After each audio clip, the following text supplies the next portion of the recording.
جه العيد واكتشفتِ إن الجزامة مليانة على آخرها ومفيش مكان للجزم الجديدة، كل ما تروّقي الجزامة تتبهدل مهما ترصيها ومهما ترتبيها، ده لإن إيدينا فيها كل يوم، مش أنتِ بس، أنتِ والأولاد وكل اللي عايشين معاكِ، فغصبٍ عنِك مهما ترصيها برضه هتتبهدل. جاية لِك بقى النهارده بفكرة هتخلّيكِ ترصي الجزم بطريقة جامدة جدًا، وهتخلّي كل اللي قاعدين معاكِ ياخدوا من الجزم يحطوا في الجزم، هتفضل الجزامة مترتبة وهتبقى دي آخر مرة ترتبيها لإن هتفضل مترتبة. وتعالي نشوف كده الفكرة وأقول لكم الأول السلام عليكم ورحمة الله وبركاته. اللهم صل وسلم على سيدنا محمد. وحشتوني من الفيديو اللي فات، وأتمنى تستفادوا من فيديو النهاردة وتعملوا لايك علشان خاطر كل يستفاد زيكم. وما تنسيش فضلا وليس أمرا تشتركي في القناة. هتجيبي كده في الأول أكياس وهتحطيها، لأن أول حاجة هتعمليها في الجزامة إن انتي هتستغني عن الجزم القديمة اللي خلاص بيعدي عليها وقت ما بتلبسيهاش، اللي خلاص صغرت على أولادك أكيد مش هترجع تكبر تاني. فدي أول حاجة. الفيديو ده مليان أفكار، مش فكرة واحدة بس إن انتي ازاي ترتبي الجزامة، لأ، في أفكار حلوة كتير هتفرق معاكي. تابعيني. هجيب كده الأول كام شنطة، مش شنطة واحدة، لأني هفرز الجزم ما بين الجزم اللي هتترمي خالص والجزم اللي هي كويسة بس خلاص صغرت وما بنستخدمهاش وهنديها لحد يستفاد بيها. تمام. ما نحطش كله في شنطه واحده عشان ما نرجعش نعمل تاني وانتي هيبان ده خلاص ما بلبسوش هنحطه في شنطه، ده تمام، لا ده بايظ خالص هرميه في شنطه كده. وهنقعد نفرز الجزم بالطريقه دي. لو جزمة عندك مقطوعة أو فيها حاجة بايظة عايزة تتصلح ومركونة بقالها كتير من كتر ما هي مدفوسة كده انتي ما بتصلحيهاش، برضك تعملي شنطة للحاجات اللي زي دي. بصي الجزامة طول ما هي بالطريقة دي هتلاقي جزم أصلا ورا جزم، وجزم متبهدلة جدًا من الجزم، يعني هتلاقي بهدلة جامدة، إن كده الجزم عمرها بيقل إن أنتِ كلّهم متروسين كده في بعض، وهتلاقي كل اللي ييجي يدوّر على حاجة يوقّع الجزامة ويجيب أولها من آخرها علشان يلاقي الحاجة بتاعته. الفكرة اللي هاقولها لِك النهارده، الرصة اللي هنقولها النهارده يعني هتخلّي كل حاجة واضحة قدّامِك وما فيش حاجة ورا حاجة، وما فيش جزمة هتتبهدل من جزمة، ومهما خدوا منها ورجّعوا ليها هتلاقي إن هي مرصوصة زي ما هي. بس الأول حركة الفرز دي هتفرق معاكِ كتير لمّا تيجي بقى ترصيها الرصة اللي أنا هاقول لِك عليها. بجد الفكرة دي من ساعة ما عملتها وهي مريحاني جدًا، أتمنى تجربوها، وأتمنى تعملوا لايك للفيديو عشان الكل يستفاد. تمام؟ تعالوا بقى بعد ما فرزنا هنحط الجزم اللي خلاص تمام هنستخدمها، وهتلاقي في مساحة كبيرة جدًا للجزم اللي خلاص بقت جديدة ومش لاقية لها مكان في الجزامة.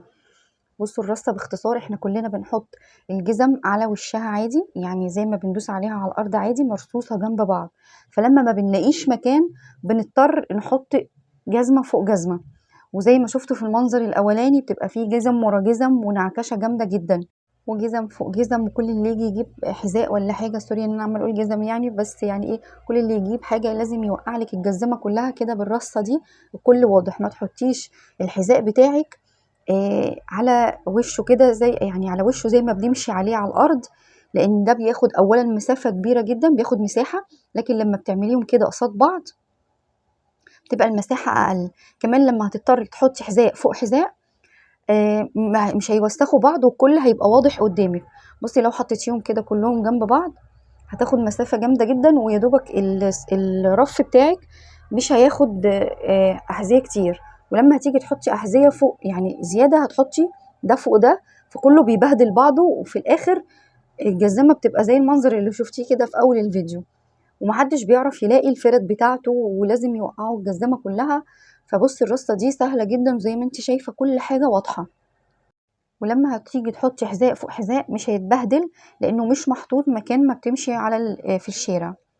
أنتم فاهمين الفكرة واصلة لكم؟ بصوا الشكل بيبقى حلو جدًا، إنِك تاخدي منه وتحطي ليه بيبقى عملي أوي أوي.